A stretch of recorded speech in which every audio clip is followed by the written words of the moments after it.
Olá, queridos amigos e amigas que nos acompanham aqui no canal do IAG, no Lições para a Eternidade. Sejam muito bem-vindos no seu estudo semanal da lição da Escola Sabatina. É uma alegria estarmos reunidos para darmos continuidade no estudo deste trimestre a respeito do livro de Josué, um livro que certamente tem muitas lições para nos trazer. E eu agradeço a presença do Moses Coutinho, seja muito bem-vindo. Deus abençoe a sua vida, Moses. Muito obrigado, pastor. Estou muito contente de estar aqui mais uma vez. Vamos avançar. A lição dessa semana, embora seja meio que uma repetição da anterior, ela tem muita coisa também para nos ensinar. É verdade. E se é a sua primeira vez aqui no canal, eu peço que você se inscreva, curta este material, ative as notificações para que você seja então notificado quando estivermos postando novos conteúdos. Acabamos de ter um congresso e o canal está aqui forrado de vídeos e conteúdos maravilhosos para que você possa acompanhar. Estamos postando então a lição semanalmente e quem vos fala é o pastor Benjamin Prado e nós somos aqui obreiros do IAG, que é o Instituto de Agricultura e Evangelismo, e temos várias frentes de trabalho, como a gráfica, a agricultura, temos uma escola missionária, acabamos também de ter uma formatura maravilhosa da segunda turma de formandos, foi um momento muito especial, uma conquista na vida desses jovens que estão indo para o campo missionário. Temos também em desenvolvimento uma clínica, um spa mental no sul da Bahia, que em breve estaremos abrindo as portas para receber você e a sua família. Então estamos avançando com diversas frentes, elaborando também um projeto para oferecermos um curso de capacitação teológica EAD. Ore por isso, apoie também este trabalho. E estamos avançando em diversas frentes, né, Moses? Moses é o diretor da indústria, estamos avançando também com todo o processo industrial. Fala um pouquinho sobre isso, Moses. Sim, nós temos procurado cada vez mais encontrar o sustento próprio, né, realmente, de tudo aquilo que nós conseguimos produzir aqui. Muitos dos irmãos têm nos apoiado, nos ajudado e graças a isso temos avançado até hoje, mas nós entendemos que é o desejo de Deus que todos os seus servos, todos aqueles que recebem o seu chamado, desenvolvam até onde seja possível, né, e especialmente agora temos muitas necessidades cada vez mais se ampliando na causa de Deus. E por que não nós conseguirmos criar uma fonte de renda aqui dentro, né? Sim, é Nós não verdade. temos como fazer isso de repente, estamos no processo, existe construção a ser feita, tudo isso, mas Deus tem nos abençoado e nós estamos avançando neste aspecto, certo? Para construir uma indústria onde estaremos fornecendo produtos saudáveis, mel, pasta de amendoim, granola, e entre outras coisas que talvez Deus nos permita produzir aqui e que será uma benção tanto para a instituição como até para vocês que têm interesse nesses produtos, né? Uhum. Tudo isso vai estar sendo fabricado aqui por nós. E orem por nós, apoiem financeiramente na medida do possível, porque até nós chegarmos lá temos muito caminho a percorrer. É Isso verdade. não são coisas baratas, mas os retornos que nós podemos ter vão abençoar muito a obra de Deus neste lugar. É verdade. A indústria já funciona há um tempo e o que o Moses está querendo também trazer é que nós queremos atender mercados, hipermercados, ter tudo regularizado para então Exatamente. estarmos produzindo e vendendo, atendendo uma demanda maior. E só um pouquinho sobre a escola missionária, caso você tenha interesse de vir aqui estudar durante um ano, estar aprendendo na parte da manhã, áreas mais teológicas, na parte da tarde, áreas um pouco mais práticas, entre em contato conosco com o número que vai aparecer aqui. Nós temos toda a equipe acadêmica da escola que vai fazer então a entrevista, dar toda a orientação. E um ponto interessante sobre apoio, nós praticamente pagamos para ter alunos aqui, no sentido de que o custo, a mensalidade é tão acessível que praticamente nós temos que injetar recursos para termos alunos, porque o nosso foco de fato é missionário, é recebermos pessoas para enviarmos pessoas para o campo missionário. Então o apoio de vocês faz com que todas essas frentes de trabalho já existentes no IAG, já consolidadas, possam continuar acontecendo e possamos também continuar avançando para a honra e glória de Deus. Mas a ideia é buscar essa autossustentabilidade, que certamente é algo extremamente importante para um ministério do porte que é atualmente o IAG. Louvado seja Deus por isso, né? Amém. E caso você queira também fazer parte de um congresso, entre em contato, temos também o site do IAG, institutoiag.com.br. Lá você pode adquirir a Bíblia Legado, que é uma Bíblia maravilhosa que consta comentários de Ellen White, livros maravilhosos também que contêm a verdade para este tempo. Então entra lá no site, faça contato conosco, se inscreve aí no canal e vamos juntos avançarmos em fazermos a vontade de Deus e conhecermos essa vontade para este tempo. Vamos iniciar com uma oração antes de entrarmos na lição de número 5, que tem como título Deus luta por vocês, Deus luta por nós. E aqui uma referência de que Deus estava lutando com o povo e para o povo de Israel, e essa luta permanece hoje. Certamente Jesus está conosco e luta as nossas batalhas e nos dá a vitória. Vamos fazer uma oração, Moses? Ora para nós neste momento, vamos falar com Deus. Oremos. Nosso grandioso Senhor e misericordioso Salvador, nós agradecemos por mais uma oportunidade que dás a nós aqui e a cada um daqueles que está neste momento assistindo, de estudarmos, pararmos e nos desviarmos um pouco das atividades da vida, ou até mesmo trabalhando, mas podemos estar aqui compartilhando e escutando a sua palavra. Amém. E nós rogamos que não seja nada mais dito aqui além dela, que somente aquilo que é a essência da sua palavra seja dito por nós e seja compreendido por aqueles que ouvem. Amém. Pedimos que nos instrua através das páginas do seu livro sagrado e também através da lição da Escola Sabatina. Em nome de Jesus. Amém. Amém, Senhor. E para enriquecer essa lição, durante a recapitulação, se você quiser deixar suas perguntas, comentários, trazer um texto que vai enriquecer, agregar a recapitulação, por favor, faça isso. Também temos pessoas que diretamente colocam pedidos, agradecimentos nos comentários. Nós estamos sempre em oração por todos esses pedidos. Estamos sempre dispostos a responder essas perguntas, esses comentários também. Essa participação ela é muito importante. Como vocês gostam e solicitam sempre, vamos comentar um pouquinho aqui a respeito da imagem da lição. Nós temos aqui, então, uma pessoa com os braços estendidos, num sinal de vitória, de triunfo, um campo de batalha. Nós temos lanças, armaduras pelo chão, ou seja, essa pessoa sendo, então, guiada, conduzida por Deus, porque você tem acima uma figura de um leão e de um cordeiro. E quem que é o leão e o cordeiro? Jesus. Na Bíblia, certamente o Filho de Deus, Jesus Cristo, que no Antigo Testamento é apresentado como o príncipe do exército do Senhor, como anjo do Senhor que estaria diante do povo e lutaria as batalhas do povo. Então nós temos essa referência da presença de Deus, o povo sendo triunfante, e nós temos aqui uma pedra, né, que traz uma inscrição que diz: o Senhor lutava por Israel. Então, todas as batalhas, todas as conquistas foram dadas por Deus. Deus estava lutando por Israel. Quer acrescentar alguma coisa Não, na explicação da imagem? Creio que isso é realmente claro. E temos uma bandeira aqui, né? Essa bandeirinha normalmente traz a ideia de uma conquista mesmo, né? Quando você entra num território inimigo e coloca ali o seu estandarte, significa que você obteve a vitória. Vamos ler o verso para memorizar, que está em Josué 10, 42. Lê para nós, Moses. Está escrito assim: E de uma vez tomou Josué todos estes reis e as suas terras, porquanto o Senhor, Deus de Israel, pelejava por Israel. Então, o próprio verso para memorizar deixa isso bem claro, né? Que Josué e o povo de Israel conquistaram todos os reis e as suas terras. Por quê? E a resposta vem: porque o Senhor, Deus de Israel, pelejava por Israel. A lição de número 5 é como se fosse uma continuação da lição de número 4. Alguns pontos da lição de número 5 nós já trabalhamos na lição anterior, mas o princípio pedagógico do aprendizado mesmo é a repetição. Então repetiremos alguns conceitos, traremos outros conceitos novos que a própria lição apresenta, para que nós entendamos então um ponto um tanto quanto delicado do Antigo Testamento, que é a ordem de Deus para eliminar aqueles povos cananeus, Deus guerreando. Como que nós podemos conciliar a visão de um Deus que é longânimo, paciente, gracioso, amoroso, com um Deus que é justo, que faz guerra, que também destrói, que elimina? Então, esse é o entendimento que estamos tendo da lição, e eu acredito que a lição de número 5 vai fechar toda essa temática um tanto quanto sensível que traz o Antigo Testamento. Então, o Antigo Testamento, como diz aqui a lição de sábado, Deus é apresentado como Senhor soberano do universo, ou seja, tudo pertence a Ele. E quando nós vamos estudar um pouco mais a fundo o Antigo Testamento, nós vamos entender pontos que às vezes estão soltos, mas quando nós unimos, nós entendemos o porquê Deus fez todas essas guerras, o porquê Deus lutava por Israel.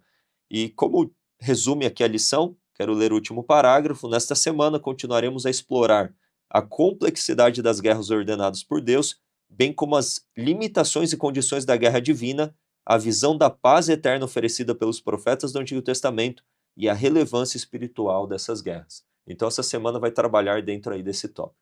Amém.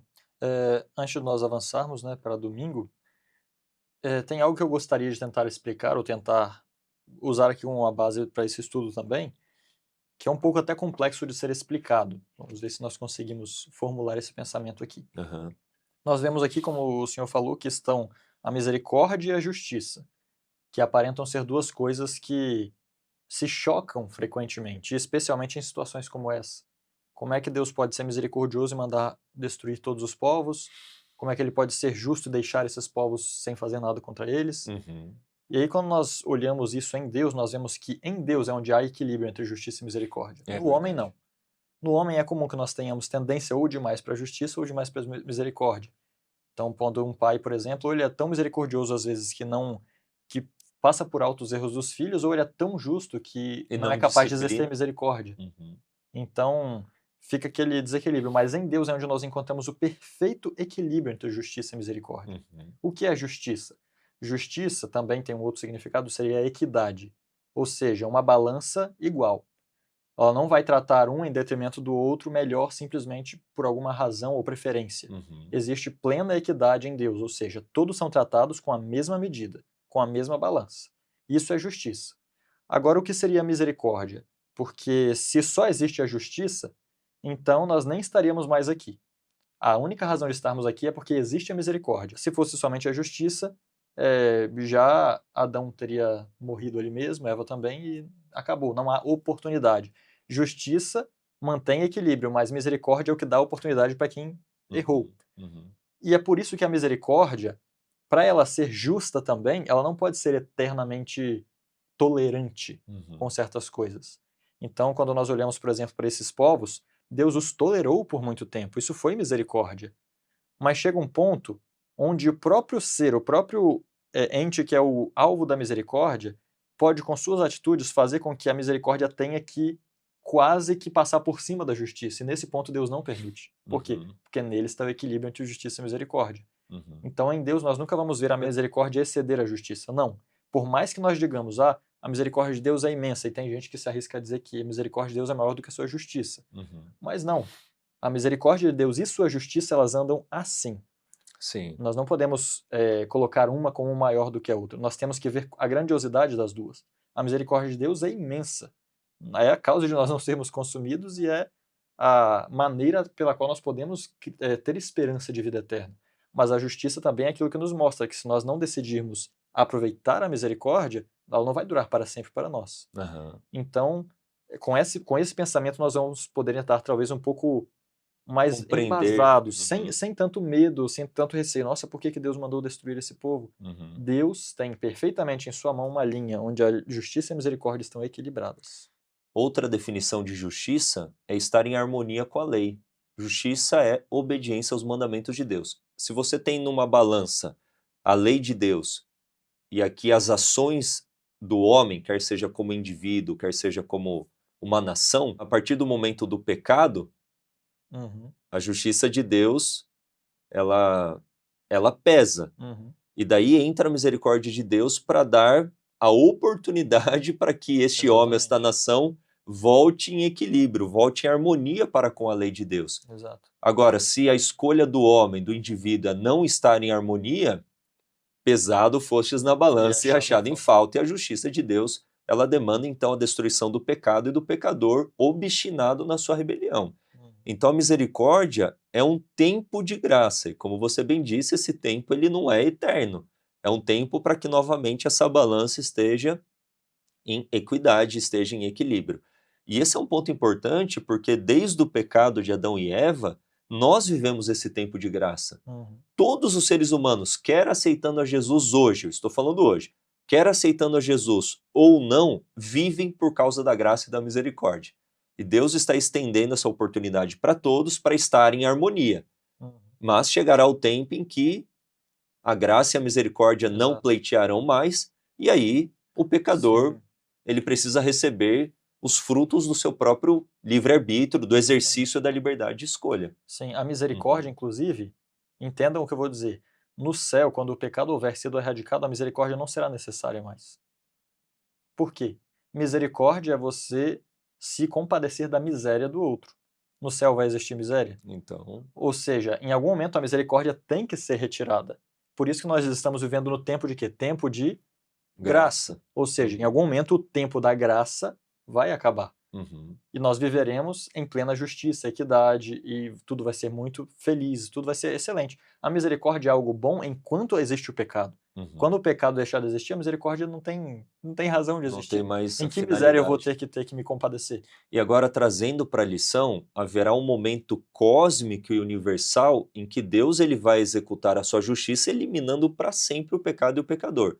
Mas durante a história desse tempo de graça, houve situações em que indivíduos e nações extrapolaram de uma maneira antecipada, vamos dizer assim, esse momento cósmico, universal, escatológico, em que Deus executará plenamente seu juízo, esgotaram durante esse momento, que é o que nós vemos em relação aos próprios cananeus. Exatamente. E aí a gente já pode ir para a lição de domingo, que tem como título A Iniquidade dos Cananeus. Sim. Ou seja, qual que era a cultura dos cananeus? Por que que eles extrapolaram esse limite do exercício da misericórdia e agora o que que eles precisavam receber em relação à cultura deles, à prática deles, ao pecado deles e a eles próprios se eles se mantivessem em rebelião, se mantivessem obstinados? A justiça é a destruição. Então, é esse Sim. ponto que a gente pode trabalhar. Qual que era a cultura dos cananeus? Qual era a iniquidade que justificava a execução desse juízo para a eliminação dos cananeus? Sim, um último detalhe para concluir essa parte, porque eu Sim. tenho um texto do Espírito de Profecia ainda sobre isso, Ótimo. aplicado aos cananeus já. Eu disse que a misericórdia e a justiça andam paralelas, e chega um momento em que a misericórdia também exige destruição. Essa é a realidade.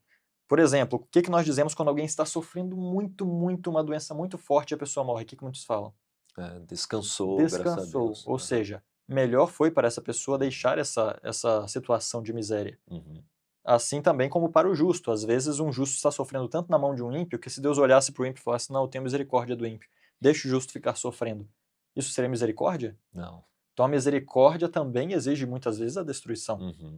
E olhem só o que diz aqui Patriarcas e Ou a Profetas. destruição não é exercida sem a misericórdia. Exatamente. No sentido que a Exatamente. destruição não está isenta Da da graça, misericórdia. do amor de Deus por Olhem só, essa está em criatura. Patriarcas e Profetas 525. Como os antediluvianos, os cananeus viviam somente para blasfemar contra o céu e corromper a terra. Tanto o amor como a justiça exigiam a pronta execução desses rebeldes contra Deus e inimigos do homem.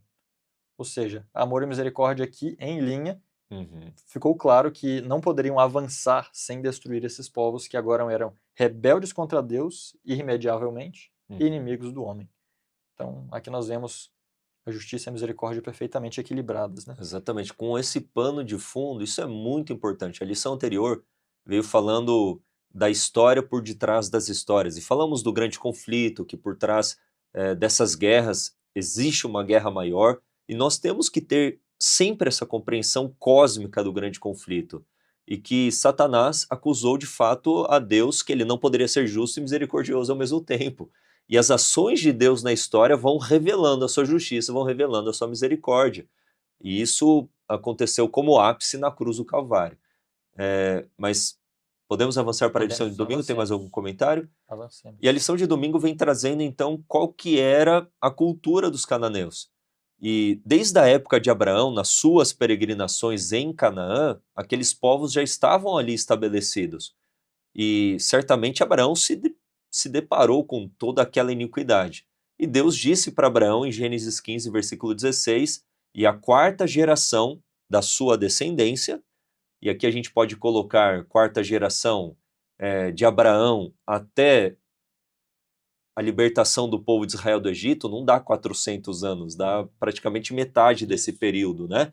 Tornará para cá, para Canaã, porque a medida da injustiça dos amorreus, e amorreus nós já comentamos que é como se fosse o uso para todos os cananeus, não está ainda cheia, ou seja, eu na minha graça e misericórdia quero estender mais oportunidades, mais Segurar a tempo. balança ali ainda. Exatamente, para que eles se arrependam, para que eles abandonem o pecado e aceitem a minha graça e salvação.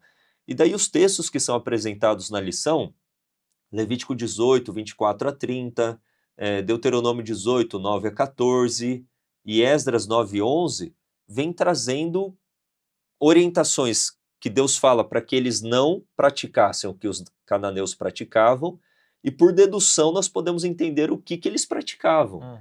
E a lição traz aqui, porque a palavra de Deus traz em Deuteronômio 18, 9 a 12, sacrifício de crianças, adivinhação, feitiçaria, necromancia, espiritualismo, e daí a lição vem avançando, relações sexuais entre eles, porque eles entendiam que a fertilidade, a prosperidade, as bênçãos que eles poderiam receber estava relacionada a uma relação sexual entre os deuses. Então eles tinham ritos extremamente promíscuos, existiam as sacerdotisas prostitutas, tanto mulheres como também sacerdotes que se prostituíam.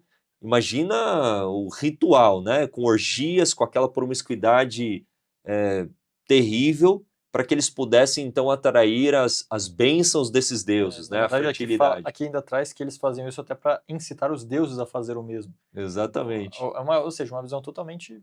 Tanto que, em relação a Baal, eles entendiam que a chuva era a ejaculação de Baal, era o esperma de Baal fertilizando toda a terra. Essa era a mentalidade, então, extremamente promíscua, imoral, infanticídio, e essa cultura dos cananeus estava contaminando a terra, e isso, em última instância, prejudicaria o próprio plano da redenção, comprometeria o plano da salvação. Então, Deus estendendo a sua graça, a sua misericórdia, dando tempo, até que eles abandonassem, mas eles abandonaram? Não, eles se tornaram obstinados e rebeldes cada vez mais. Sim, eu tirei uma lição disso aqui para nós hoje, da história dos cananeus. Mas só para introduzir mais uma vez domingo, nós não devemos imaginar que Deus decidiu que Israel devia expulsar ou destruir os cananeus para que eles tivessem onde morar. Agora vocês precisam de uma terra, então vamos expulsar ali, matem os cananeus, expulsem todos. Não foi por causa disso. Exato. Muitas pessoas dizem que Deus foi cruel porque o povo precisava de uma terra e Deus expulsou alguém que já estava morando numa terra. Não. Na verdade, Deus usou Israel para expulsar e destruir os cananeus, que já era um propósito em si mesmo. E como uma misericordiosa recompensa para Israel, eles habitaram nas suas terras, até porque nós vimos em Deuteronômio 9 que os israelitas não estavam entrando naquela terra porque eles eram bons ou pela sua própria justiça, mas pela iniquidade dos cananeus. Os cananeus eram descendentes de Canaã, o filho de Cã, filho de Noé. E é interessante que havia uma profecia contra Canaã registrada em Gênesis 9, 25. Vamos lá rapidamente. Vamos lá. Gênesis 9, 25. Lê para nós, pastor. E disse, maldito seja Canaã, servo do servo seja aos seus irmãos. Certo, então aqui há uma profecia contra Canaã. E os descendentes de Cã, que eram o pai de Canaã, porque eu acho que todos conhecem essa história, né, do que aconteceu aqui neste capítulo 9 de Gênesis, onde Noé, embriagado, está dentro da sua tenda, nu, e o seu filho mais novo, Cã, vai lá, vê, e nós não sabemos exatamente os pensamentos que passaram pela sua mente, mas certamente não foram de pudor. Certamente não foram pensamentos equilibrados, mas que demonstraram uma certa depravação. Ou de honra, de respeito. Isso, mas nós já vemos uma certa depravação no sentido sexual. Porque quando você olha para um parente nu, você no mínimo vai fazer alguma coisa para cobri-lo, ou como fizeram os outros filhos, mostraram um equilíbrio ali, né? Mas Cã, ele se riu do seu pai, zombou dele e não sabemos mais o que passava pela sua mente. Mas o fato é que os seus descendentes foram desenvolvendo isso de maneira cada vez pior, até que nós chegamos a esse tipo de práticas que nós vimos aqui. Sim. Ou seja, eles absorveram características que inicialmente eram suaves no caráter de seus pais, dos seus antepassados, até que eles chegaram ao infortúnio profetizado por Noé contra eles, de tanto terem aumentado aqueles pecados. E aí nós vemos que quando Noé também fez essa profecia, ele não estava predestinando eles à destruição ou ao sofrimento. Ele estava apenas fazendo uma constatação que a Bíblia faz em vários lugares, no Segundo Mandamento, em vários outros lugares, de que os filhos herdam tendências dos seus pais e que se aquilo não é resolvido em uma geração, a próxima vai sofrer mais e mais e mais até chegar a um ápice. E é isso que aconteceu aqui. Eles chegaram ao ápice da impiedade que começaram ali herdando do seu pai essas tendências. Né? E se nós analisarmos assim essa questão entre pai e filho, não necessariamente, que é uma possibilidade também, uma deturpação sexual da parte de Cam, mas o fato de ele não respeitar a autoridade do pai, não respeitar a imagem do pai, não ter esse diálogo de honra e respeito à autoridade do pai, isso é um pano de fundo que prepararia todos os seus descendentes, no caso ali Canaã, para serem rebeldes ao Pai Celestial. Então, Exatamente. esse espírito de zombaria, de não reconhecimento de autoridade, de afronta, de desrespeito, tudo isso é o que prepara o filho a ser rebelde. Eu diretamente falo para os meus filhos, eu tenho 3 filhos, se vocês não respeitarem papai e mamãe, vocês não vão respeitar e obedecer a Deus. Esse é o ponto. Então, o fato de Cam não ter esse respeito à autoridade de Noé, nessa tendência herdada à sua geração, fez com que os seus descendentes não respeitassem ao Deus dos céus, mas vivessem, como diz o texto lá de Patriarcas e Profetas, se eu não me engano, é Profetas e Reis ou Patriarcas e Patriarcas e Profetas? Profetas. Patriarcas e Profetas, eles viviam para zombar do Deus dos céus. Tem um texto aí no mesmo capítulo que fala exatamente isso. Eles viviam para zombar. Então a vida deles era uma afronta. E se nós pegarmos as peregrinações desde Abraão, e Abraão não peregrinou só com a sua esposa, Abraão ele tinha muitas pessoas, centenas provavelmente de pessoas, porque Abraão era um homem de muitas posses. E ele sempre convocava todos, erigia ali o altar do Senhor, instruía aqueles que queriam ser instruídos na verdadeira adoração, na vontade do Senhor. Abraão é chamado aqui em Gênesis como o servo do Senhor, no sentido daquele que praticava, guardava os estatutos, os mandamentos, os juízos de Deus. Então Abraão ele foi um testemunho poderoso em Canaã. Isaac a mesma coisa, Jacó a mesma coisa, até que eles desceram para o Egito. Então, os habitantes de Canaã já tinham luz a respeito da vontade de Deus, eles não eram ignorantes. Esse ponto tem que ser frisado, eles não eram ignorantes. Então, a peregrinação de Abraão já tinha dado para eles um caminho. Olha, essa é a vontade de Deus. Mas eles foram cada vez mais obstinados na sua rebelião contra Deus. A lição ela vem trazendo também que isso não é uma informação só bíblica, porque a gente pode pensar, a Bíblia foi escrita tendenciosamente, né? pelo povo de Israel, então ela foi escrita tendenciosamente, falando que os cananeus eram assim, para justificar a destruição deles. Mas quando a gente vai para a arqueologia, e aqui a lição de domingo traz, né, a descoberta dos antigos textos ugaríticos da cidade de Ras Shamra, traz e desmascara a religião e a cultura dos cananeus, em que eles sacrificavam o filho primogênito, de toda essa promiscuidade, enfim, de tudo aquilo que a gente já comentou. Então a própria arqueologia vem trazendo a comprovação da veracidade bíblica, vem falando, de fato era assim. E a lição termina, né? Os cananeus tiveram todas as oportunidades, mas obviamente as desperdiçaram e continuaram em suas práticas abomináveis até que o Senhor precisou pôr fim a elas. Ou seja, extrapolou, é igual esse copo que começa a transbordar. Chegou aqui, o copo então não tolera mais toda essa situação, chegou ao fim. E aqui eu quero trazer para nós, Moses. Nós não podemos, tudo aquilo que foi registrado também para nosso exemplo, no sentido de não cometermos os mesmos erros. Aquele pecado de obstinação, que é o pecado contra o Espírito Santo, é o pecado imperdoável, porque você se coloca numa posição para não ser mais perdoado.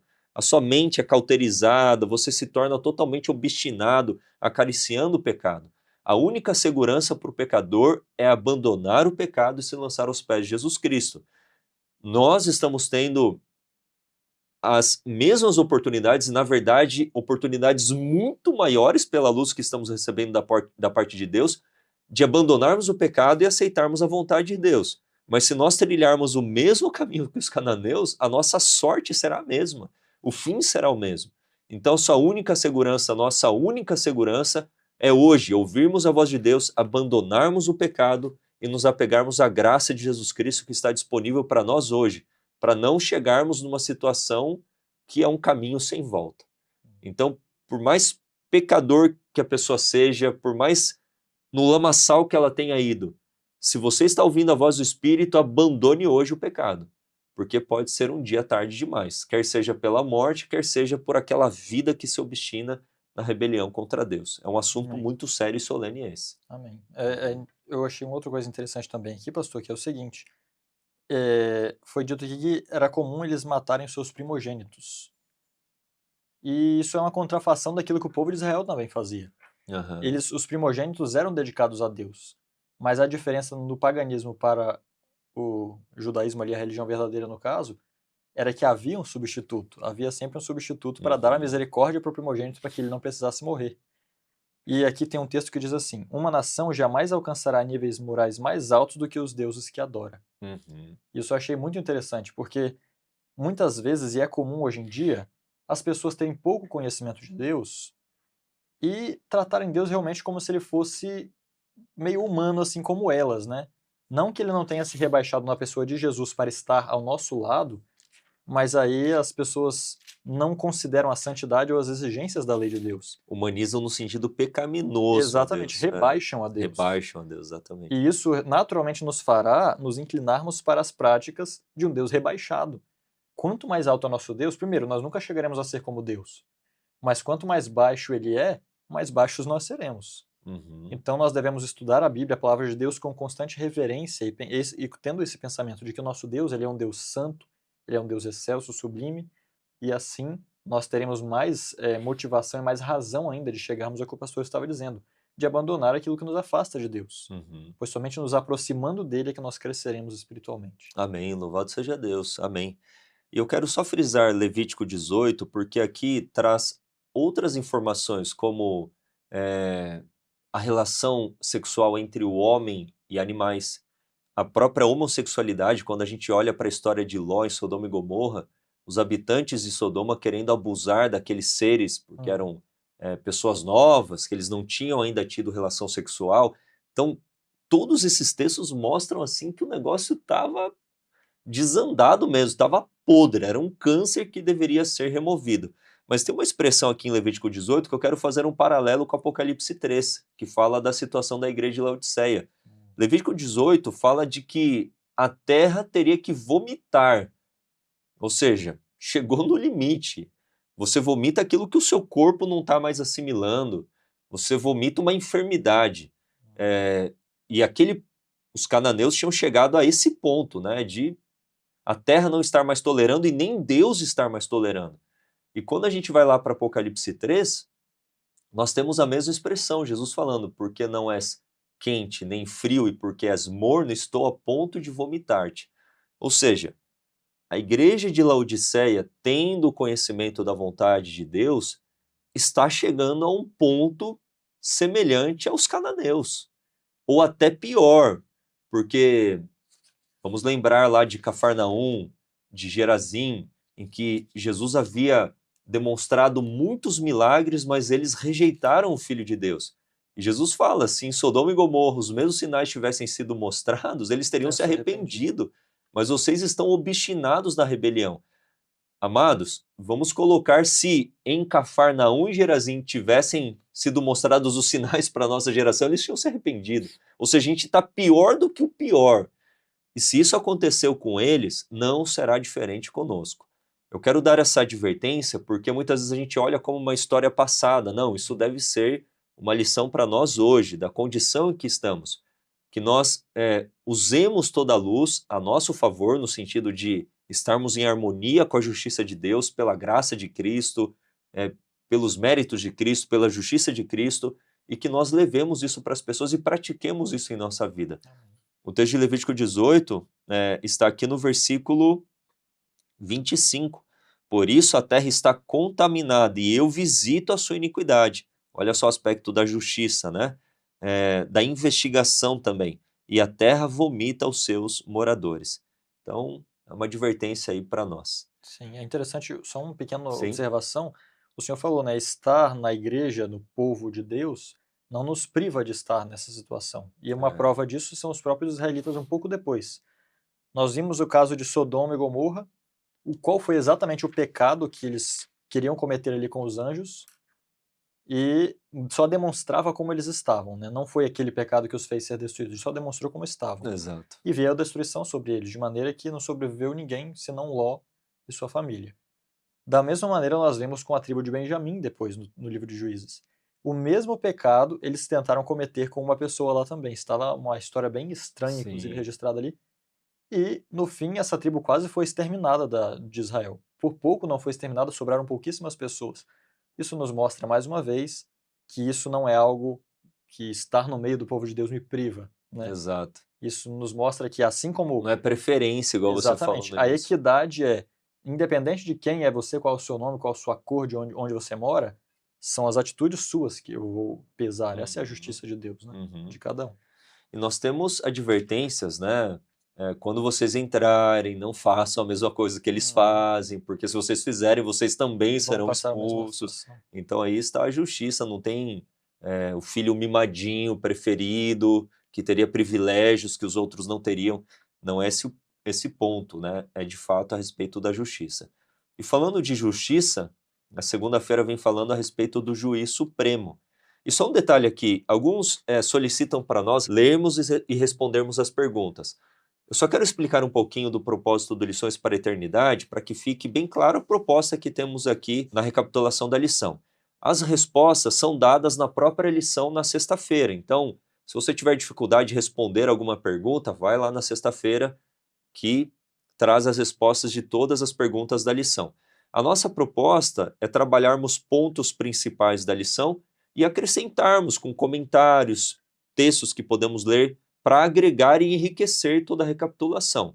Então, nós vamos dia por dia para se tornar um pouco mais didático, mas a nossa intenção não é ir ponto por pontinho, porque o tempo não Permite. estaria a nosso favor, não permitiria isso. Então, a nossa intenção, de fato, é recapitular, trabalhar os pontos principais e agregarmos aqui com comentários, trazendo principalmente a conotação da verdade presente. Essa é a nossa intenção no Lições para a Eternidade. Então, continue conosco, curta este material, compartilhe nas suas redes sociais.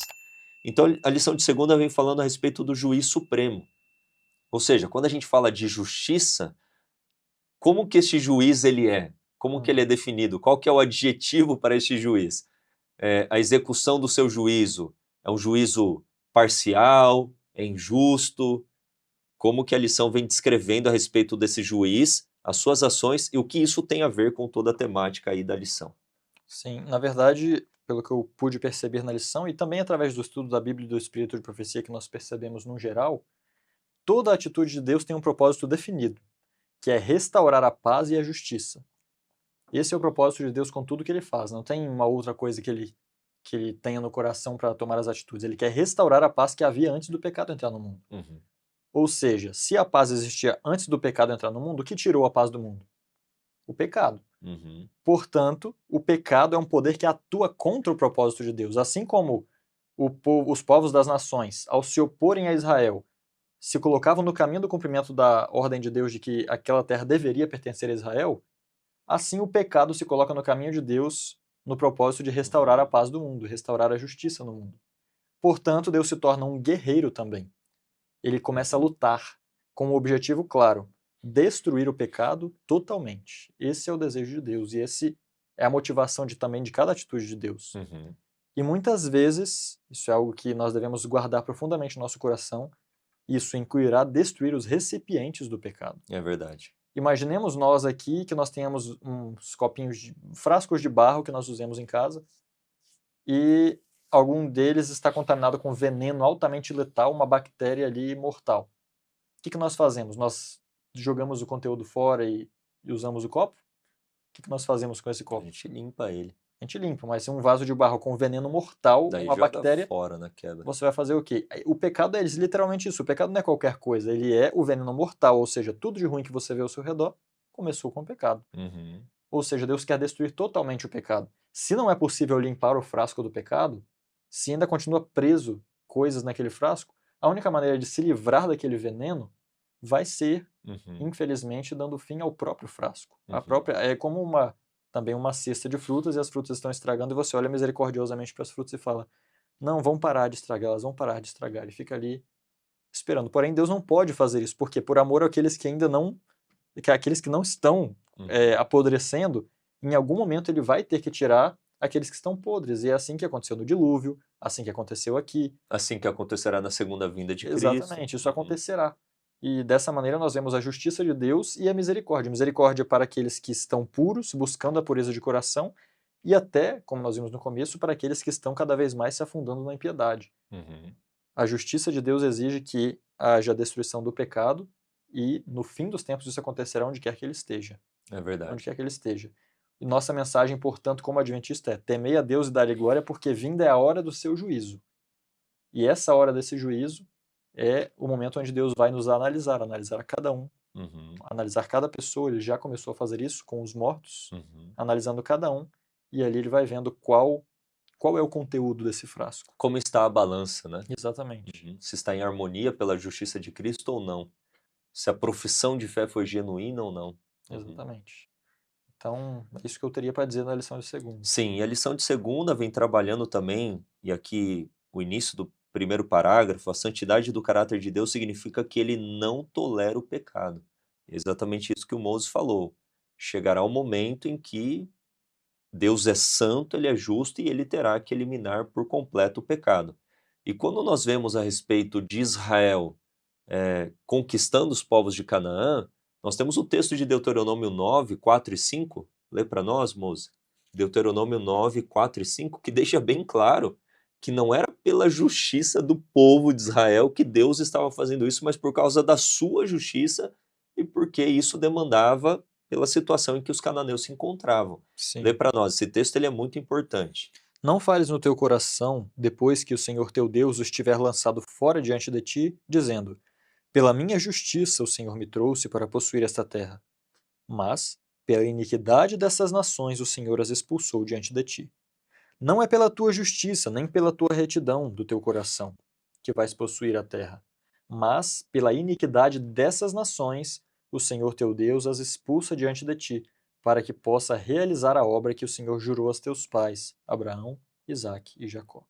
Então, esses dois versículos deixam bem claro, não é porque o teu coração é reto, pela tua justiça, porque na verdade, desde ali da saída com Moisés e até com Josué, o povo se mostra um tanto quanto rebelde, principalmente com Moisés no período da peregrinação durante os 40 anos. Então não era por causa da justiça deles, era por causa da iniquidade dos cananeus e da justiça de Deus. Então todas essas guerras chamadas aí de guerras santas, operadas por Deus, nós temos que ver conciliado este Deus que faz guerra com o Deus que é um juiz supremo. E o Deus que é juiz supremo, como os próprios textos aqui da lição também apresentam, ele é um Deus justo. A sua justiça é justa. Então, a execução da eliminação do pecado e do pecador não é desequilibrada, não é injusta. É Deus que é justo executando a sua justiça, porque a sua santidade exige que o pecado e o pecador sejam eliminados. Então, como diz aqui a lição, né, todo o conceito de guerra santa pode ser compreendido apenas se for visto à luz da atuação de Deus como juiz. E por fim, em última análise, julgar e fazer guerra ou promover a justiça, eu achei interessante, porque fazer guerra, no caso, é promover a justiça, a execução da justiça através de que meio? O fim é a justiça. Qual meio foi usado? A guerra e a destruição, a expulsão, a guerra, a destruição. Para alcançar qual fim? A execução da justiça. São a mesma coisa se Deus for o sujeito dessa ação. Se o povo de Israel fosse o sujeito, daí, humanamente falando, você poderia questionar, será que de fato eles foram justos? Mas quem estava operando, quem estava agindo era o próprio Deus. Então, Deus que estava fazendo guerra é o mesmo Deus que é santo, justo, bom, e a sua justiça foi executada através da guerra para alcançar, então, a eliminação do pecado e do pecador. Sim, eu vou até comentar um ponto aqui, pastor, que é a minha opinião, tá bom? Pode até ser um pouco mais polêmico. Agora esse digo ponto. eu, não o Senhor, igual Paulo fala em 1 Eu posso Coríntios 7. dizer, mas, pelo que nós entendemos então dessa lição, quando Deus está à frente da guerra, ela é justa. Exato. Esse é o ponto, Ou seja, por que que aqui, nesse começo da história, nós vemos tanta guerra, tanta destruição, e no Novo Testamento nós não vemos nada disso? Bom, aqui existe algo chamado teocracia, literalmente, Deus à frente, Deus é o líder, Deus manda. aqui no Novo Testamento nós não estamos sob uma teocracia. Na verdade, até antes já saímos da teocracia, mas conforme o tempo avança, parece que mais longe nós estamos de uma teocracia e cada um é individualmente responsável por si mesmo ao Senhor. Exato. Isso é o fato. Então, particularmente hoje, eu vejo que uma guerra hoje seria perigoso nós nos envolvermos. Eu creio Sem nessa maneira. dúvidas, sem dúvidas. Por quê? Porque aqui era Deus que mandava. Então nós não podemos usar esse argumento para dizer, ah, não, Deus permitiu que houvesse guerras. Tinha tanta guerra no Antigo Testamento, mas bom, tem quantos Josués nós temos hoje para nos dizer, olha, Deus mandou guerrear contra país tal para nós destruirmos aquele país ímpio. Isso não nos compete hoje. Nós não temos Deus diretamente envolvido, né? Por mais que Deus conduza todos os negócios das nações, eu creio que hoje nós estamos muito mais em questões políticas na mão do homem, quando nós resolvemos obedecer Sem algo dúvidas. assim, do que na mão de Deus. Então, um ponto particular, inclusive se você discorda, comente aí embaixo, vai ser muito bom nós conversarmos sobre isso. Sim, e eu concordo com esse ponto de vista do Mose, porque você vai para o Novo Testamento e Jesus fala, se alguém te ferir uma face, oferece a outra.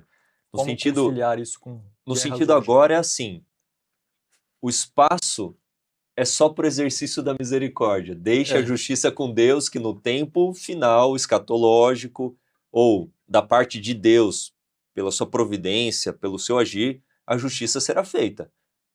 Quer seja nessa vida, quer seja exato. no contexto da ressurreição, né?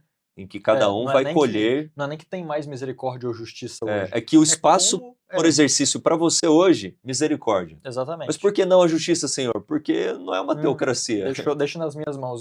Quando eu estiver governando, isso vai acontecer. Exatamente. Quando eu voltar a governar de uma maneira certamente evidente,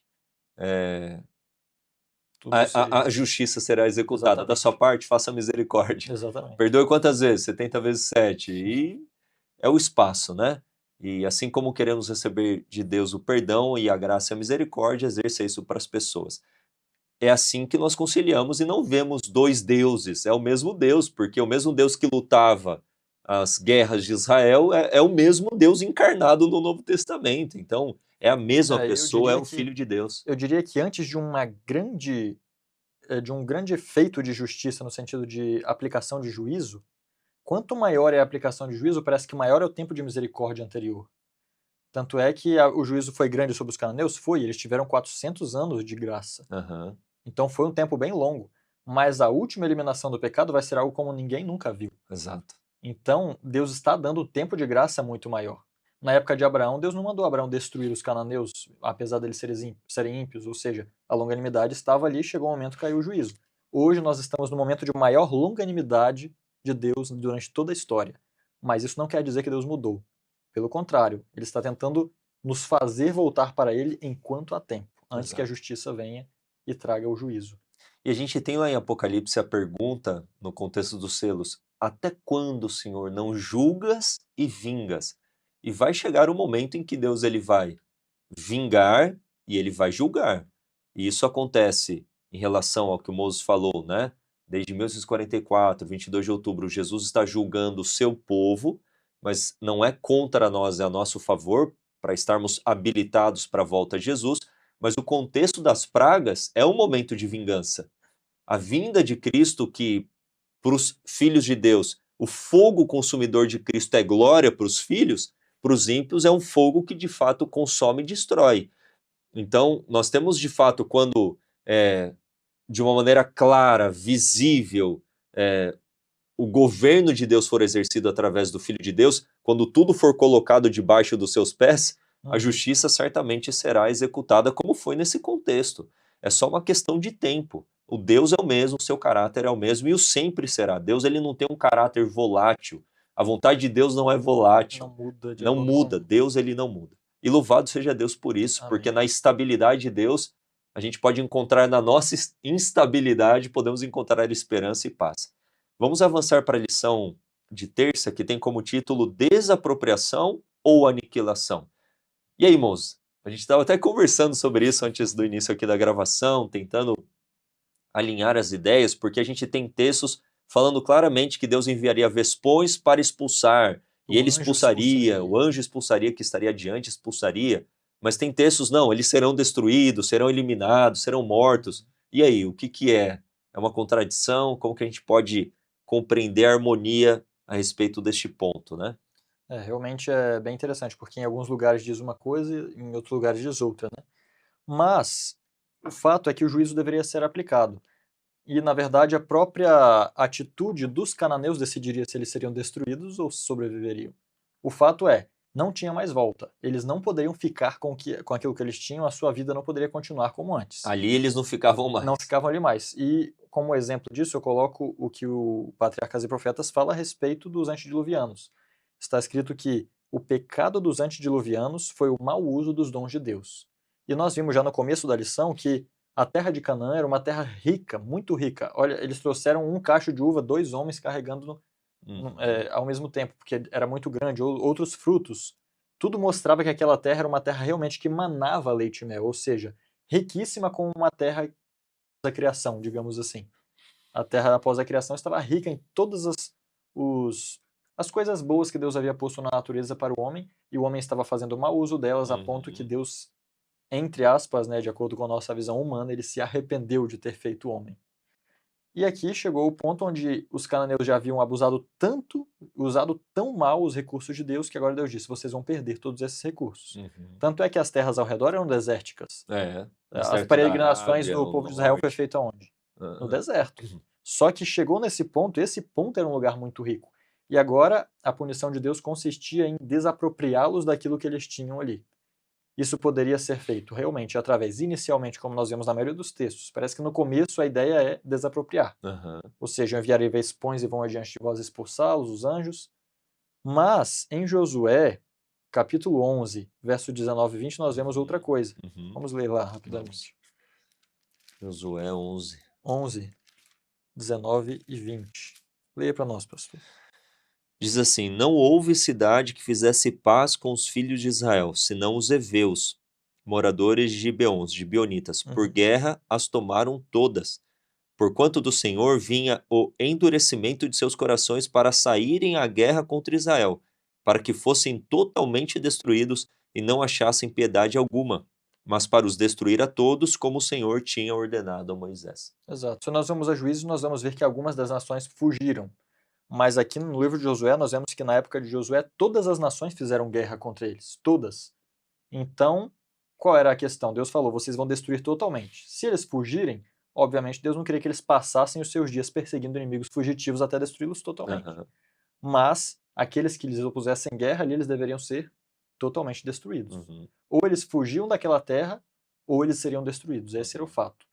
E aí, tanto em uma coisa como na outra, o propósito de Deus estaria se cumprindo. É verdade. E nesse ponto, nós temos todas as ações de Deus que deveriam ter operado no coração, e operaram, na verdade, mas eles que resistiram, para que eles, antes de chegarem nesse ponto de terem que ser destruídos, tivessem fugido. E nós temos tudo aquilo que nós analisamos no trimestre passado, e nesse também, que a própria constatação de Raabe, o coração dos habitantes estava derretendo o coração deles, ou seja, diante das ações de Deus, as pragas no Egito, o Mar Vermelho, a conquista de Moisés em relação àqueles dois povos, que me falta a memória, exatamente, que haviam sido destruídos. Então, tudo estava apontando, essa terra é nossa, fujam, vão embora. Mas o fato deles terem permanecido, aí vem o aspecto do endurecimento do coração. As ações de Deus, para que eles tivessem sido expulsos, na verdade, pela obstinação deles, endureceu o coração e eles ficaram, então, para resistir. E aí eles deveriam ser destruídos. Ou eles fugiam, ou eles seriam destruídos. Ali, eles não ficariam mais. E a lição de terça traz 2 conjuntos de textos. O primeiro conjunto apresenta essa questão da expulsão, e o outro conjunto de textos apresentam a ordem que Deus havia dado para Israel fazer o que com a cultura dos cananeus? Destruir totalmente todos os memoriais, os ídolos. Exato, a gente tem ali bosques sendo queimados. Por que bosques? O bosque é bonito, por que eu vou queimar um bosque? Porque eram nos bosques que eles levantavam, então, os altares, os postes ídolos, que eles faziam todas essas... Adoravam embaixo das árvores, na verdade, né? Exatamente, que eles cometiam também todas essas atrocidades, né? Então esses bosques deveriam ser queimados, os postes derrubados, e aquilo seria também uma salvaguarda para Israel não se contaminar com toda aquela cultura. Então, a cultura dos cananeus deveria ser completamente eliminada. Eles fugiriam, eles teriam deixado traços da sua cultura, mas esses traços deveriam ser totalmente eliminados. Mas o fato deles não terem fugido, porque eles endureceram o coração e fizeram guerra, agora eles deveriam ser aniquilados e também a sua cultura deveria ser completamente apagada. Seria uma borracha mesmo, né? Eles deveriam ser completamente destruídos. Sim, inclusive isso aqui vai até meio que preparando até para a próxima lição que nós vamos tratar depois, né? Mas nos mostrando que tudo aquilo que estava nessas cidades era um anátema. Ou seja, estava já escolhido para ser aniquilado, para ser totalmente destruído. O ser humano não deveria ter nenhum ganho em cima disso. Sim. Não seria como as guerras que nós vemos posteriormente. Tá, o despojo, vamos lá, cada um pega aquilo que conseguir. Mas não, nesse caso, Deus queria que destruísse tudo para que não ficasse resquício daquela cultura maligna. Nada. Exatamente. Bem interessante isso. E trazendo para nós, né, Moses? Vamos pensar. O nosso coração tem pecado.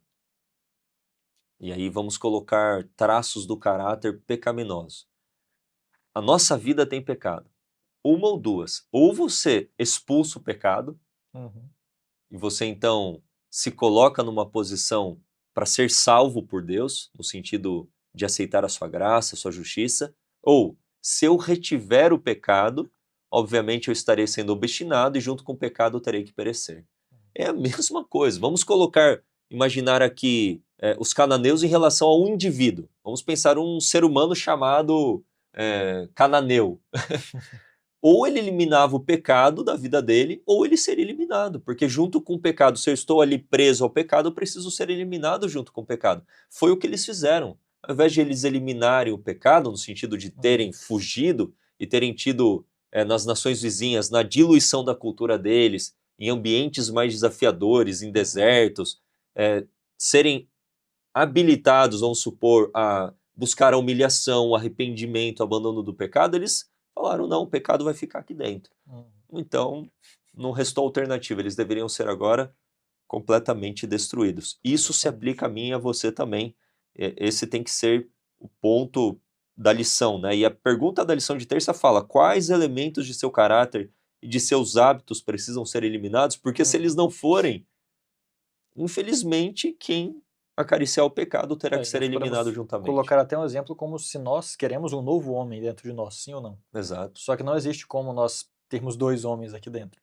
Ou nós matamos um e o outro entra, ou vai ficar o que estava anteriormente. Aí vem a lei da física, né? Exato. E aí temos outra coisa. Em Josué 11:20 disse também que o Senhor endureceu o coração deles, né? E eu gostaria apenas de ler um texto do Espírito de Profecia sobre isso, que está em Vidas que Falam. Está assim, como o Senhor endurece os corações dos homens? Da mesma maneira que foi endurecido o coração de Faraó. Deus enviou a este rei uma mensagem de advertência e misericórdia, mas ele se negou a reconhecer ao Deus do céu e não quis obedecer seus mandamentos. Perguntou, quem é Jeová para que eu ouça sua voz? Cada evidência adicional do poder de Deus que o monarca egípcio resistia o conduzia a desafiar a Deus com mais força e persistência. Este caso é uma ilustração clara do pecado contra o Espírito Santo. Ou seja, o que aconteceu com eles foi exatamente o que aconteceu com Faraó. Primeiro, tem até um texto que eu não consegui separar, perdoem, mas também fala sobre esse contexto. E vem dizendo que os cananeus, quando eles viram o povo de Israel saindo do Egito, eles ficaram alarmados. Mas após eles encostarem, eles acharam que rapidamente iam lá para fazer guerra. Mas como e essa era a intenção de Deus. Exatamente. Mas como eles chegaram ali na margem e voltaram para o deserto, isso fez com que se fortalecesse nos cananeus um pensamento do tipo, mas será que esse povo realmente vai fazer alguma coisa? Será que eles podem mesmo? Exato. Né? E ainda assim Deus fez muitos milagres com o povo durante o deserto e então eles se aproximaram mais uma vez. E aí quando eles cruzaram o Jordão a seco, o povo já tinha se endurecido totalmente. Embora tivesse sido um sinal que realmente fez eles tremerem, estremecerem, eles já não tomaram decisão de fugirem ou de tomar qualquer outra decisão que pudesse salvar a sua vida. Pouquíssimos o fizeram. Gibeão foi o único que, a sua maneira ali, conseguiu de alguma maneira se salvar. Mas a maioria deles endureceu o coração.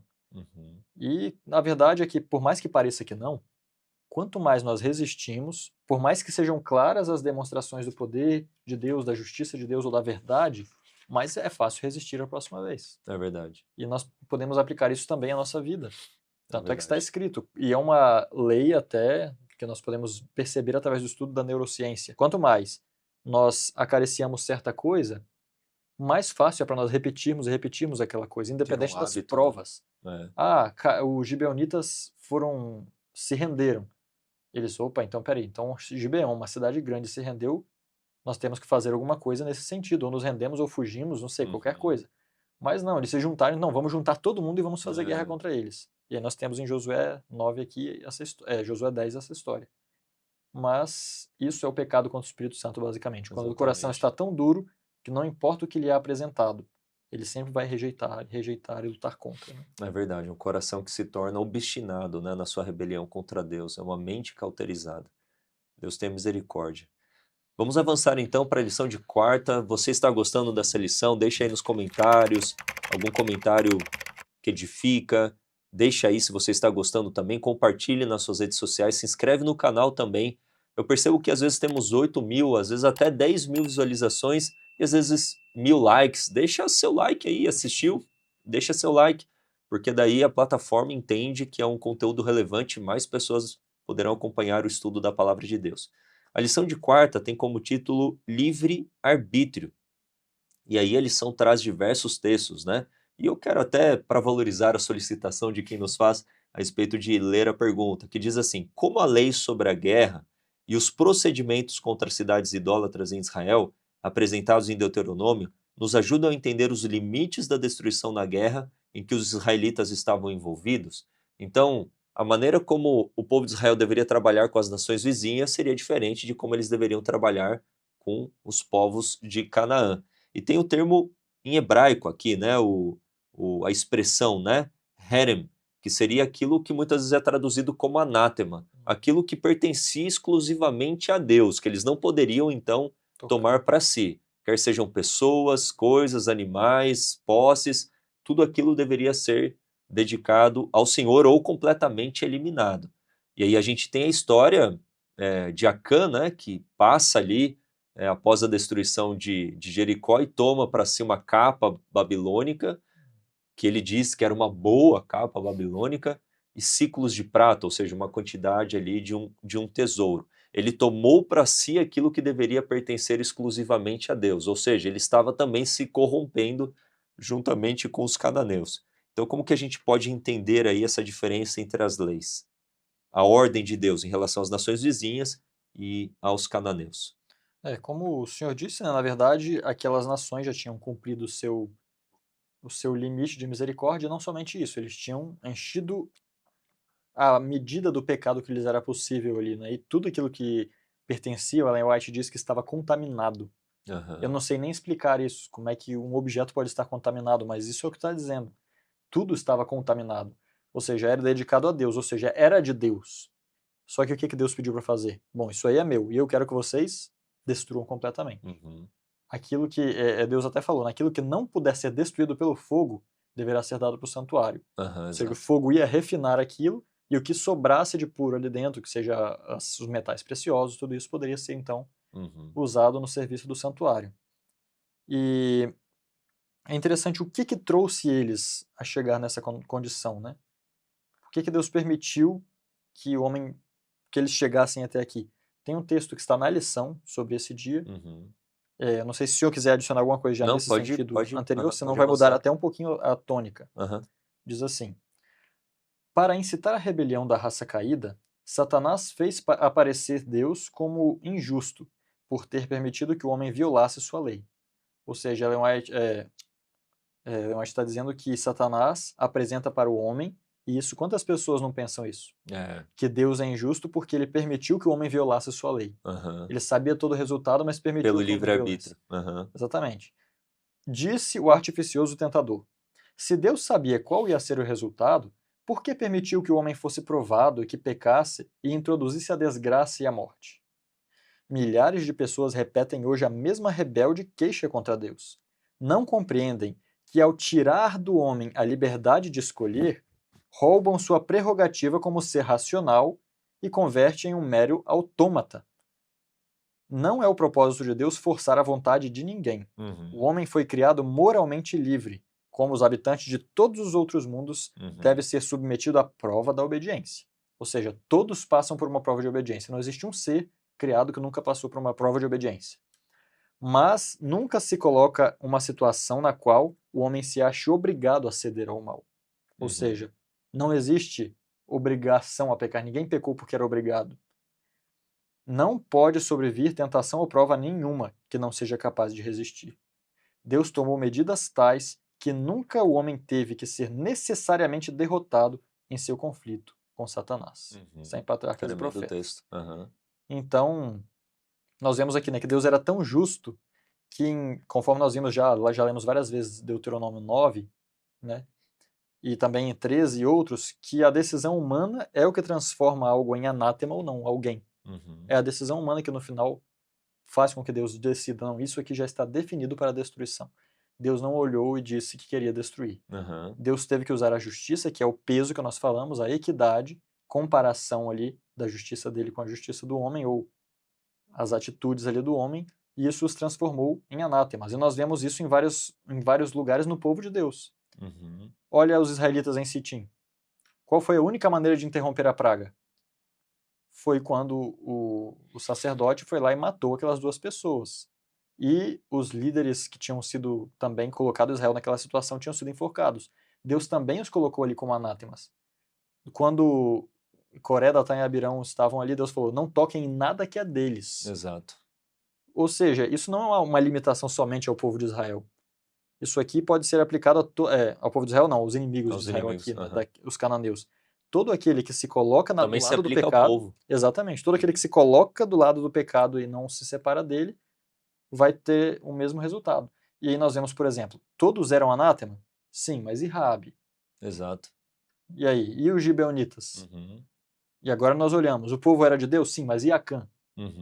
Nós comparamos tudo isso, nós vemos que há a equidade, justiça perfeita de Deus em tudo. Exato. Ele não é preferencialista, ele não escolhe alguém de acordo com aquilo que ele acha melhor. E é exatamente isso que a lição fala, né? Então, a decisão de Deus de destruí-los não foi arbitrária nem nacionalista, foi pelo exercício do livre-arbítrio. Eles tiveram a oportunidade de se arrepender, de abandonar o pecado, e Deus deu gerações e gerações, e deu provas e provas, ações e ações para que eles abandonassem o pecado, mas eles usaram o livre-arbítrio para se rebelar contra Deus. Então agora eles, pela escolha deles, se colocaram numa posição de serem agora herem, de serem anátemas, de serem completamente destruídos. É interessante que a orientação dada por Deus era que as nações vizinhas a Canaã fossem tratadas de uma maneira diferente, que fosse estendida uma aliança, uma paz, mas se eles não aceitassem, daí eles deveriam ser destruídos, mas não completamente. Tinha um aspecto até de escravidão, de tomar o despojo. Seria uma maneira diferente de trabalhar. Agora, em relação aos cananeus, todos deveriam ser completamente destruídos, porque eles extrapolaram, de fato, a misericórdia de Deus. E o ponto que eu quero colocar, que a lição traz, e você já mencionou, mas só para frisar, é que a advertência dos textos que a lição traz é a seguinte: se Israel entrasse em Canaã e cometesse as mesmas práticas dos cananeus, a sorte seria a mesma. E isso, como você disse, já ficou bem claro com Acã. E é interessante que no contexto de Acã, o pecado de Acã trouxe uma desgraça nacional. E muitas vezes, e depois eu peço até que você leia no Patriarcas e Profetas, o capítulo que fala exclusivamente sobre o pecado de Acã, que tem um parágrafo lá que é muito forte. Ela menciona que existem muitas igrejas, e aqui trazendo para um contexto do Novo Testamento. Existem muitas igrejas, e aqui eu estou falando de um aspecto congregacional mesmo, individual, que estão numa decadência espiritual, numa decadência moral, faz evangelismo e não tem resultado, o negócio não vai para frente. Daí você questiona, por que o negócio não vai para frente? E daí a resposta é dada, porque tem Acã no meio do povo de Deus, ou seja, tem pessoas que estão assim como Acã, tomando para si aquilo que pertence a Deus, estão acariciando o pecado, estão numa rebelião aberta contra Deus, pessoas conscientes da vontade de Deus, e elas estão trazendo uma desgraça para o todo. Ou seja, existe um aspecto representativo. É a mesma coisa de Daniel Daniel no capítulo 9. Nós pecamos. Esdras, Senhor, nós pecamos, Esdras também capítulo 9, eles estavam se colocando como parte do povo. O pecado de um do povo afeta todo o povo. Isso não é só em relação ao povo de Israel, não. É em relação a hoje, à igreja. Isso faz com que nós estremecemos.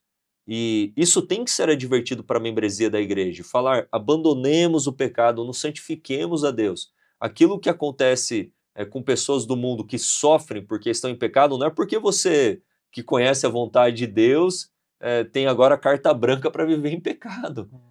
O destino é o mesmo, o caminho é o mesmo se você trilhar o mesmo caminho, por mais que você conheça a vontade de Deus. Então use bem o livre-arbítrio de se colocar ao lado de Deus, de fazer a vontade de Deus, de guardar os seus mandamentos pelo seu poder e pela sua graça. Então a lição de quarta vem trabalhando de uma maneira bem séria essa questão do livre-arbítrio. E finalizando aqui o parágrafo, o último da lição diz: portanto, as pessoas não eram arbitrariamente protegidas ou destruídas. Aqueles que se beneficiavam do relacionamento com Yahvé podiam perder essa condição privilegiada caso se rebelassem.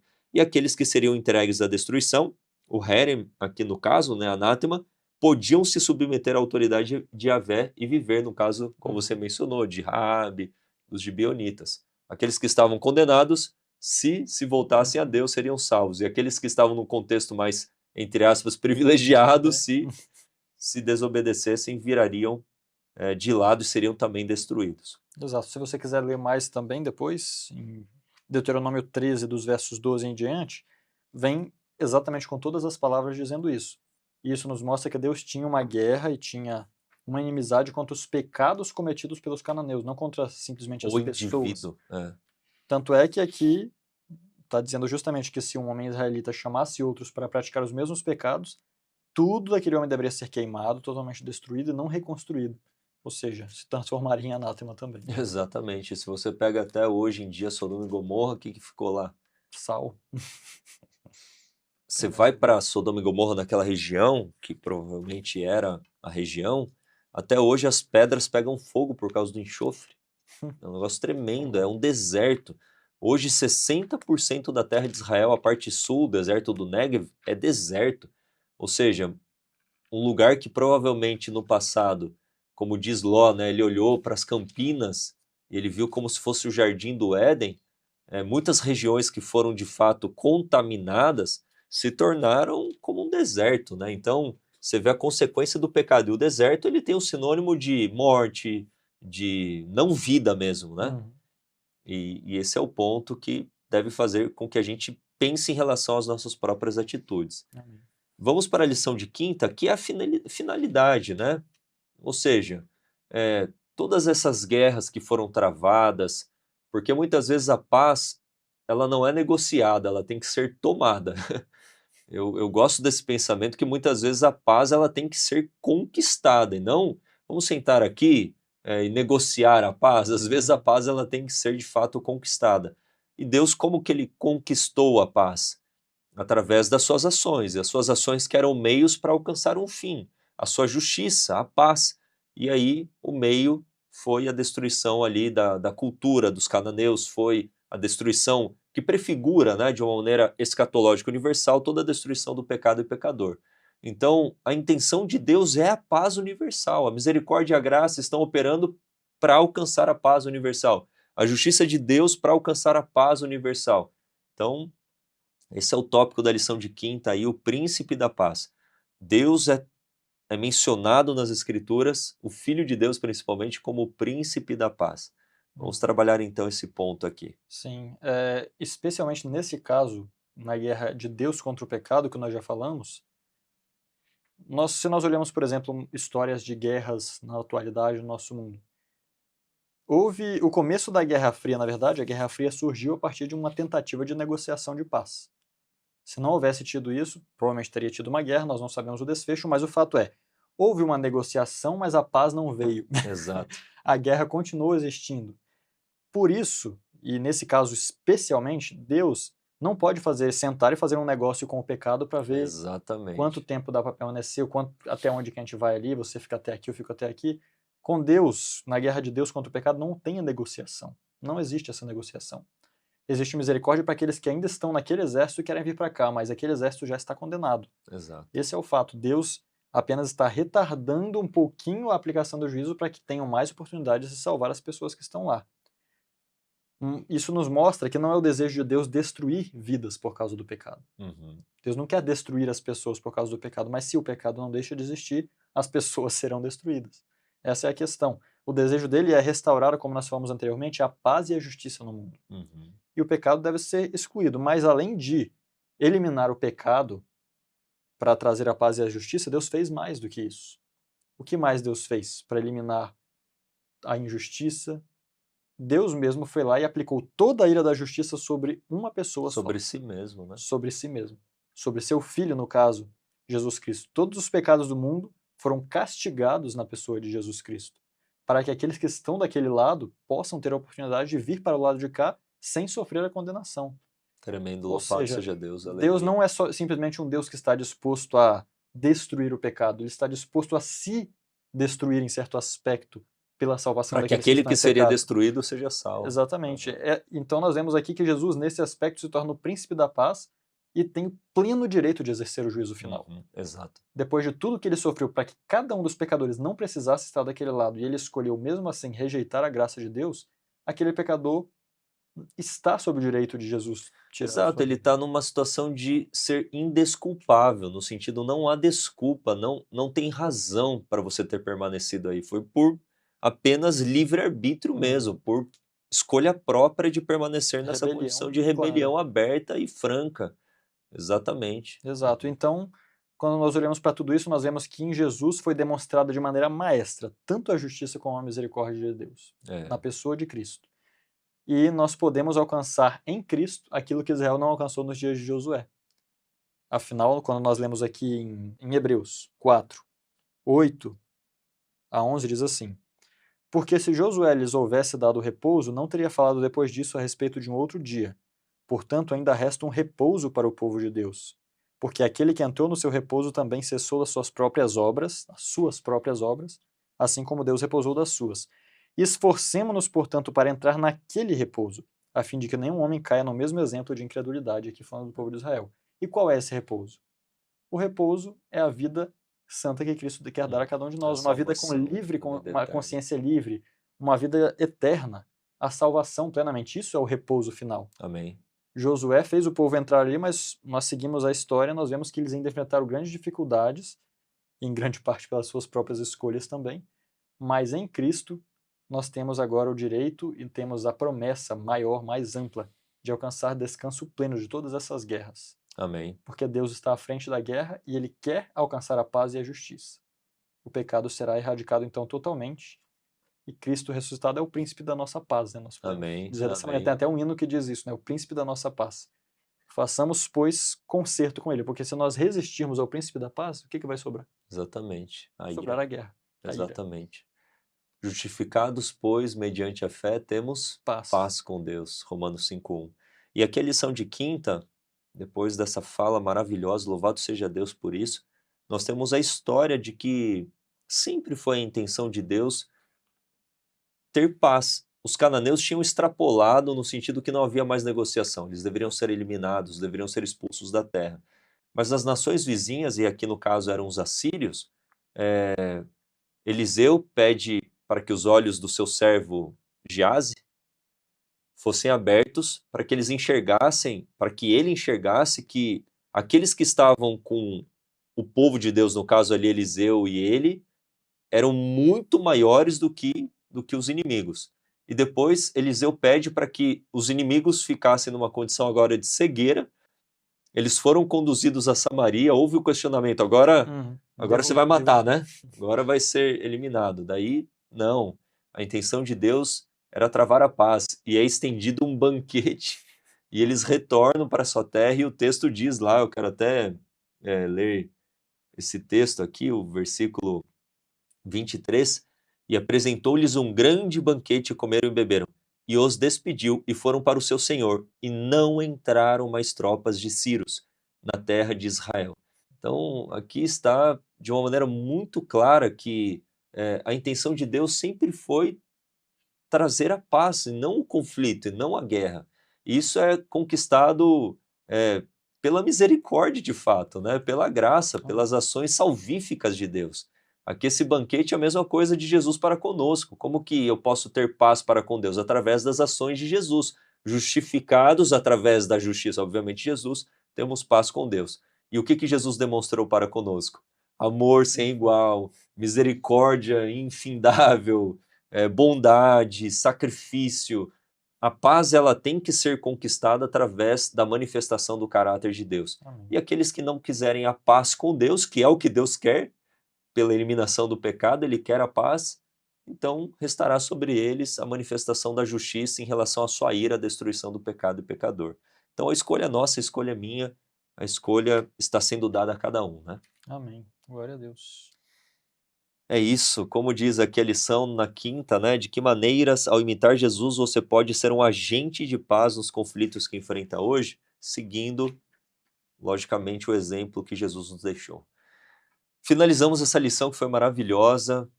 Muito obrigado pela sua participação, comentários, obrigado por ter permanecido até agora conosco, pelos comentários, por todo o engajamento, pelo envolvimento. Vocês fazem parte do Lições para a Eternidade também quando curtem, quando compartilham nas redes sociais. Se vocês querem nos apoiar aqui no Lições, fazendo todas essas coisas, vocês certamente estão sentados à mesa aqui juntamente conosco, para levar a palavra de Deus para mais pessoas.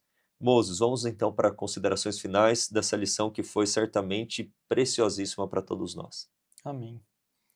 Depois de toda essa lição, de tudo aquilo que nós vemos no sentido da justiça de Deus, é importante nós termos algo em mente. Está escrito que as atitudes de destruição são o ato estranho de Deus. Deus só tem que destruir porque o pecado veio existir. Se o pecado não existisse, naturalmente Deus não destruiria ninguém. Ou seja, nem para Deus é natural o grande conflito que nós estamos passando. Quem dirá para todos nós? Mas que nós então busquemos, né? Assim como esses poucos cananeus buscaram, e como também vários no povo de Deus buscaram, estar do lado correto. Amém. Estar do lado de Cristo, porque realmente o fim dessa guerra é paz. E por mais que seja estranha essa frase, o fim da guerra vai ser a paz. As guerras humanas são as únicas que tem uma após a outra e a paz nunca chega. Exato. Mas nós podemos ter certeza que assim como Deus é eterno, a paz será eterna no fim dessa guerra. E o conflito que você enfrenta hoje, no dia de hoje, lembremos, Deus não espera que nós façamos uma provisão de fé para vários dias. Deus quer que você vença hoje. Apenas hoje é o dia que Ele quer que nós vençamos o conflito com Satanás. É apenas hoje que nós devemos negar o próprio eu. Amém. E assim, se nós morrermos hoje, estaremos ao lado de Cristo. Isso será nosso quinhão. Nós possamos, através disso, criar os hábitos que vão construir um caráter semelhante ao de Cristo. Amém, louvado seja Deus. Eu quero finalizar lendo aqui Hebreus 4, versículo 7. Determina outra vez um certo dia, hoje, dizendo por Davi, muito tempo depois, como está dito, hoje, se ouvirdes a sua voz, não endureçais os vossos corações. Amém. Que essas palavras calem fundo ao nosso coração, para eliminarmos pelo poder de Deus, pelo exercício do livre-arbítrio, o pecado da nossa vida, que tenhamos hoje paz com o nosso Deus mediante os méritos de Cristo Jesus, que nós estejamos nos preparando diariamente para participarmos então daquela purificação do universo, né? Do pecado e daquele pecador que se obstinou, para que nós usufruamos então da vida eterna, da presença de Deus por toda a eternidade em nome de Jesus. Vamos finalizar com uma oração. Feche seus olhos sendo possível. Vamos falar com Deus. Santo Deus e amado Pai, muito obrigado por mais uma lição, pelo estudo da Tua Palavra, que certamente foi extremamente reveladora, esclarecedora sobre muitos pontos que muitas vezes para nós é sensível, difícil de compreender, mas pudemos compreender que Tu és justo e misericordioso também. E rogamos a Ti, ó Pai, que elimine da nossa vida o pecado e que nos apeguemos hoje à Tua graça e salvação, e estejamos preparados para a volta de Jesus e para recebermos de Suas mãos a vida eterna e a coroa da vida. Graças Te damos, abençoe a todos aqueles que nos acompanham no Lições para a Eternidade, a vida deles, a família deles, e que todos nos unamos em oração e na preparação necessária para a breve vinda do Senhor. Amém. É o que pedimos e oramos a Ti, Senhor, em nome de Jesus. Amém. Amém. Aqui finalizamos então mais um Lições para a Eternidade, seu estudo semanal da lição da Escola Sabatina. Até a próxima semana, em nome de Jesus. IAG, juntos avançaremos.